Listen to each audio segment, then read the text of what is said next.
అందరికీ నమస్కారం. ఆగస్టు 19న cobra occult war for China అనే అప్డేట్ ఇచ్చారు. దానిలో ఏం చెప్తున్నారో చూద్దాం.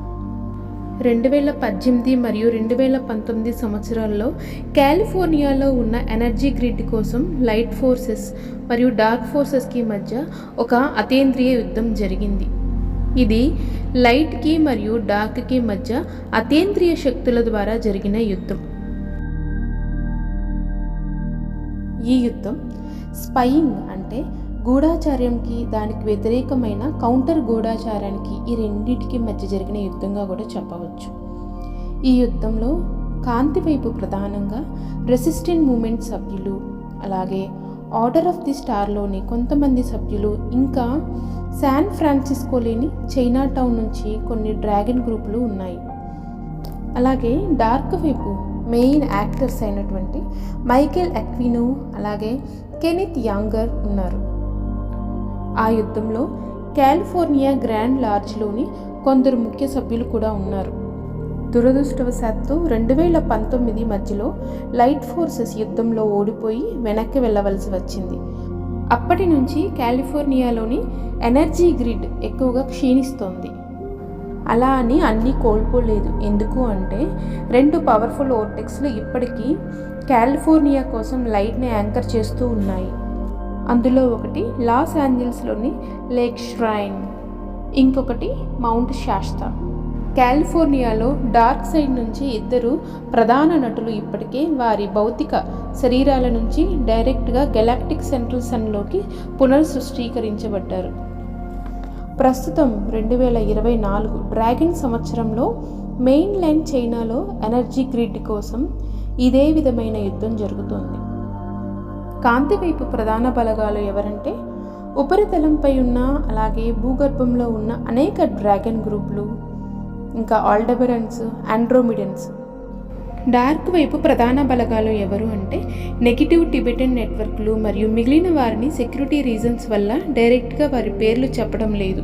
లైట్ ఫోర్సెస్ యుద్ధంలో గెలిస్తే చైనా ఈవెంట్కి ముందు అభివృద్ధి పదంలో పయనిస్తుంది. చైనా ప్రజల జీవన పరిస్థితులు క్రమంగా మెరుగుపరుస్తుంది. అలాగే అంతర్జాతీయ సంబంధాలు కూడా మెరుగుపడతాయి. యుద్ధంలో లైట్ ఫోర్సెస్ ఓడిపోతే కాలిఫోర్నియా తరహాలో చైనా పతన మార్గంలో పయనిస్తుంది. యుద్ధం నిర్ణయించబడే మొదటి ముఖ్యమైన కాలం రాబోయే 3 నుంచి 4 వారాల్లో ఉంటుంది. ప్లూటో కుంభరాశిలోకి వెళ్ళడానికి ముందు నవంబర్లో భౌగోళిక రాజకీయ సంక్షోభం ఏర్పడిన సమయంలో యుద్ధాన్ని నిర్ణయించే 2వ ముఖ్యమైన కాలం. ఈ యుద్ధం యొక్క తుది ఫలితాన్ని బాగా ప్రభావితం చేసే ఒక ముఖ్యమైన అంశం లీ కుటుంబం. లీ అనే ఇంటి పేరుతో చాలామంది వ్యక్తులు ఉన్నప్పటికీ లైట్ మరియు డార్క్ సైడ్లో లీ కుటుంబంలో కొంతమంది కీలక సభ్యులు మాత్రమే ఉన్నారు. లీ కుటుంబంలోని కొన్ని శాఖలు ఇల్యూమినాటికి అనుసంధానించబడి ఉన్నాయి. కొందరు చైనా చక్రవర్తులు, ప్రత్యేకించి టాంగ్ రాజవంశం సమయంలో బ్లూ డ్రాగన్ అగార్థాను రూపొందించడంలో వారు కీలక పాత్ర పోషించారు. కొందరు టావోయిజంతో అనుసంధానించబడి డ్రాగన్ సమూహాలను ఏర్పరుస్తున్నారు. వారు అనేక క్షుద్ర రహస్యాలకు యాక్సెస్ కలిగి ఉన్నారు. టావోయిజం యొక్క ప్రాచీన స్థాపకుల్లో ఒకరు లావోజీ. వీరు లీ కుటుంబానికి చెందినవారు. లీ బ్లడ్ లైన్ కుటుంబంలో చాలామంది ప్రసిద్ధ ఇమ్మోర్టల్ మాస్టర్స్ కూడా భాగమై ఉన్నారు. వారిలో ఒకరు భవిష్యత్తు గురించి చెప్పి కాపాడేవారు కూడా ఉన్నారు. మరొకటి లీ హోయాంగ్, ఒక కల్పిత పాత్ర.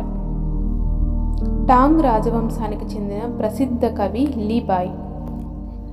అతని అందమైన కవిత డైలాగ్ ఇన్ ది మౌంటైన్స్ అగార్థా గురించి అతని వర్ణనను వెల్లడిస్తుంది.